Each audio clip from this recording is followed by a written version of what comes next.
الہ واحد، ایک اکیلا خدا ہے بس، اس کے ساتھ کوئی شریک نہیں. سبحانہ، اس بات سے وہ پاک ہے، ان یکون لہ ولد، کہ اس کی کوئی اولاد ہو. لہ ما فی السماوات، جو کچھ آسمانوں میں زمین میں سب اسی کا، عیسیٰ کا نہیں ہے، مریم کا نہیں ہے، سب اسی اکیلے اللہ کا ہے. وما فی الارض، اور جو کچھ زمین میں وہ بھی. وکفا باللہ وکیلا، اور اللہ کارساز ہونے کے اعتبار سے، کام بنانے کے اعتبار سے کافی ہے، مشکل کشا، حاجت روا اکیلا اللہ ہے. عیسیٰ سے مدد طلب مت کرو، مریم سے مدد طلب مت کرو، اکیلا اللہ تم سب کے لیے کافی ہے، وہ سب کی بگڑی بنا دے گا. یہ تو اس رکوع کی تفسیر ہو گئی. کیسی شاندار توحید اللہ نے، اور کتنے صاف ستھرے عقائد اللہ نے بیان کیے ہیں. میں کہتا ہوں اللہ کا ہم پر کتنا بڑا احسان ہے، ہمیں ایسا پیارا مذہب دے دیا اس نے، کتنا فطرت کو، نیچر کو اپیل کرتا ہے. نہ اللہ نے ہمیں ایتھیس بنایا، اللہ کا بڑا فضل ہے. ملحد بھی نہیں بنایا کہ ہم سارے سلسلے کا ہی انکار کرتے ہیں جو ایک گراؤنڈ ریئلٹی پر مبنی ہے. اتنے سارے پیغمبروں کا وجود جن کے آج تعلیمات دنیا جانتی ہے، جن کے ناموں کو جانتی ہے، اور انہی کا انکار کر دینا. اور اللہ کا فضل ہے نہ ہم ہندو ہیں کہ بتوں کی عبادت کر رہے ہوں، پتھروں کی، چوہوں کی، گایوں کی، اور نہ ہم اللہ کے فضل سے عیسائی ہیں کہ عیسیٰ ابن مریم سے مرادیں مانگ رہے ہوں. نہ ہم یہودی ہیں کہ دنیا میں سود کے نظام کو نافذ کر دیا اور عیسیٰ ابن مریم کے قتل کی کوشش کی. کتنا بڑا اللہ کا فضل ہوا کہ اللہ نے ہمیں محمد صلی اللہ علیہ وسلم سے جوڑ دیا، اور قرآن ہمیں دے دیا کہ براہ راست آج ہم اللہ کا کلام پڑھ رہے ہیں جو تمام قسم کی تحریفات سے پاک ہے، اور براہ راست اللہ ہم سے کلام کر کے ہمیں بتا رہا ہے کہ حقیقت کیا ہے. تو یہ نعمت صرف اور صرف مسلمانوں کو حاصل ہے، اور اس نعمت پہ جتنا شکر ادا کیا جائے کم ہے. ہمارے حضرت فرمایا کرتے تھے مفتی رشید احمد صاحب رحمہ اللہ تعالی کہ ہر مسلمان دن میں کم سے کم 7 دفعہ اللہ کا شکر اس پہ ادا کرے کہ اللہ تو نے مجھے مسلم پیدا کیا ہے. تو ہمیں اس آزمائش سے بچا لیا. ہم اگر غیر مسلم گھرانے میں پیدا ہوتے، پتہ نہیں ہم اس آزمائش میں پورے اترتے کہ نہیں اترتے، ہم اسلام کے بارے میں سوچتے بھی کہ نہیں سوچتے. تو اب اللہ نے ہم پر یہ احسان کیا کہ ہمیں مسلم گھرانے میں پیدا کیا، تو اللہ سے دعا مانگنی چاہیے کہ اللہ اب یہ بھی احسان کر کہ اسی اسلام پر ہمیں باقی رکھ. اور یہ دعا کثرت سے مانگنی چاہیے. ربنا لا تزغ قلوبنا بعد اذ ہدیتنا وہب لنا من لدنک رحمہ انک انت الوہاب. اے اللہ جب تو نے ہمیں ایک دفعہ ہدایت دے دی تو اب اس ہدایت سے ہمارے دلوں کو پھیرنا نہیں، کیونکہ دنیا بڑی فتنہ، دنیا کی رنگینیاں دیکھ کے، غیر مسلموں کی ترقیوں کو دیکھ کے بعض دفعہ انسان پھسل جاتا ہے، ان کی سائنس اور ٹیکنالوجی کے علوم کو دیکھ کر بعض دفعہ اسلام سے پھر جاتا ہے انسان کہ یار اتنے پڑھے لکھے لوگ ہیں، وہ کیوں نہیں مسلمان ہیں. تو بعض دفعہ کسی فتنہ پرست کے اعتراضات جو غلط اعتراضات ہوتے ہیں، لیکن سادہ لو انسان ان کے اعتراضات سے متاثر ہو جاتے ہیں. تو ان تمام چیزوں سے اللہ کی پناہ مانگنی چاہیے. ربنا لا تزغ قلوبنا، اے اللہ ہمارے دلوں کو میں کجی پیدا نہ کر. لا تزغ قلوبنا بعد اذ ہدیتنا، جب تو ایک دفعہ ہمیں ہدایت دے چکا ہے، یہ ہدایت ہم سے چھیننا نہیں. وہب لنا من لدنک رحمہ، لا تزغ قلوبنا بعد اذ ہدیتنا وہب لنا من لدنک رحمہ، اور اپنی طرف سے ہمیں اور رحمتیں عطا کر.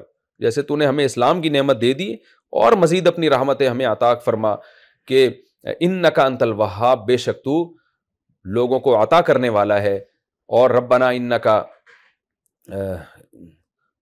انک جامع الناس لیوم لا ریب فیہ، تو ایک دن لوگوں کو جمع کرے گا، قیامت قائم ہوگی جس دن حساب و کتاب ہوگا.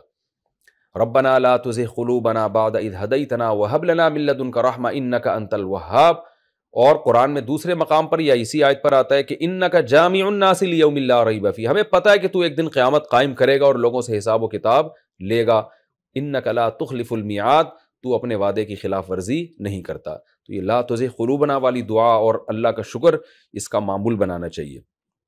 یہ تو اس رکوع کی تفسیر تھی. اب میں انشاءاللہ جو اس میں علمی نکات ملتے ہیں مختصراً آپ کے سامنے پیش کرتا ہوں. پہلی بات تو یہی پتہ چلی اس سے کہ تمام پیغمبروں پر وحی کا ایک ہی خاص طریقہ ہے، اللہ جبریل کے ذریعے بھیجتا ہے. اور موسیٰ علیہ السلام کی ایک جزوی فضیلت پتہ چلتی ہے کہ اللہ نے اتنے سارے پیغمبروں کو ایک طرف ذکر کیا اور حضرت موسیٰ کو الگ سے ہائی لائٹ کیا. تو یہ جزوی فضیلت موسیٰ علیہ السلام کی حاصل ہے. اس لیے علماء کہتے ہیں کہ حضرت موسیٰ علیہ السلام بھی بہت جلیل القدر پیغمبروں میں سے ہیں، کیونکہ قرآن میں ہے نا کہ ہم نے بعض پیغمبروں کو بعض پر فضیلت دی ہے. تو موسیٰ علیہ السلام کو بھی بہت زیادہ اللہ نے فضیلت دی ہے. اس لیے علماء کا اس پر اتفاق ہے کہ سب سے زیادہ فضیلت اللہ نے محمد صلی اللہ علیہ وسلم کو، پھر ابراہیم علیہ السلام کو، اس کے بعد تیسرا نمبر موسیٰ علیہ السلام کا ہے، اور چوتھا نمبر حضرت عیسیٰ ابن مریم کا ہے، جن کو قرب قیامت کے لیے اللہ نے منتخب کیا، کیونکہ ان پیغمبروں کا تذکرہ زیادہ اہتمام سے ہوتا ہے قرآن میں. اور دوسری بات ہمیں یہ بھی پتہ چلی کہ اللہ کی کتنی بڑی رحمت ہے کہ وہ حجت تمام کیے بغیر عذاب نہیں دیتا. اور انہی آیتوں سے اللہ نے، علماء نے لکھا ہے کہ جن لوگوں تک پیغمبروں کی دعوت نہیں پہنچی تو قیامت کے دن ان سے اسلام کے بارے میں حساب و کتاب نہیں ہوگا. ہاں ان چیزوں کے بارے میں ہوگا جن کا برا ہونا عقل سے سمجھ میں آتا ہے. کسی نے اگر چوری کی ہو، کسی انسان کو ناحق قتل کیا ہو یا شرک کیا ہو، تو یہ چیزیں تو انسان کی عقل بتاتی ہیں کہ بری ہے. تو اگر ایسے لوگوں کے پاس اسلام کی دعوت نہ بھی پہنچی ہو تو بھی قیامت میں ان کو سزا ملے گی، کیونکہ اللہ کہے گا یہ تو عقل سے پتہ چلتا تھا کہ یہ برائی تم کر رہے ہو.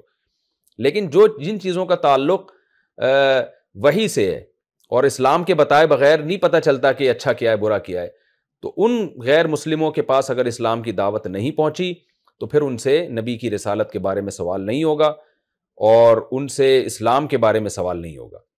تبھی قرآن میں آتا ہے نا کہ ہم نے پیغمبر بھیجے اس لیے کہ حجت تمام ہو جائے. اس لیے حدیث میں آتا ہے لا يسمع بی احد من هذه الامه یہودیا کان او نصرانیا ثم لم یؤمن بالذی ارسلت به الا دخل النار. کوئی یہودی عیسائی میرے بارے میں سنے، اس کو میری دعوت پہنچے اور پھر وہ ایمان نہ لے کر آئے تو اس کو آخرت میں عذاب ہوگا. اس سے پتہ چلتا ہے کہ اسلام کے بارے میں اس وقت سوال ہوگا جب پیغمبروں کی دعوت، نبی کی دعوت اس تک پہنچی بھی ہو. نہیں پہنچی تو پھر اس سے اسلام کے بارے میں سوال نہیں ہوگا. اور اس سے ہمیں یہ بھی پتہ چلا کہ اسلام کی دعوت ساری دنیا کے سارے انسانوں کے لیے. یا ایھا الناس قد جاءکم الرسول بالحق من ربکم، ساری دنیا کے سارے انسانوں کو اللہ خطاب کر رہے ہیں کہ اے تمام دنیا کے تمام انسانوں تمہارے پاس رسول آ چکے ہیں. یہی وجہ ہے کہ جب نبی دنیا سے گئے تو صحابہ کرام نے اس دین کو پوری دنیا میں غالب کرنے کی کوشش کی ہے، اور اس کے بعد بھی، اور آج بھی یہی ہو رہا ہے. تبلیغی جماعتوں کو دیکھیں آپ، ایسا نہیں ہے کہ جاپان والوں میں جاپان جماعت جائے فرانس نہ جائے، افریقہ کے جنگلوں میں جائے اور امریکہ کے نیو یارک میں نہ جائے، یا امریکہ کے شہروں میں جائے اور افریقہ کے جنگلوں میں نہ جائے.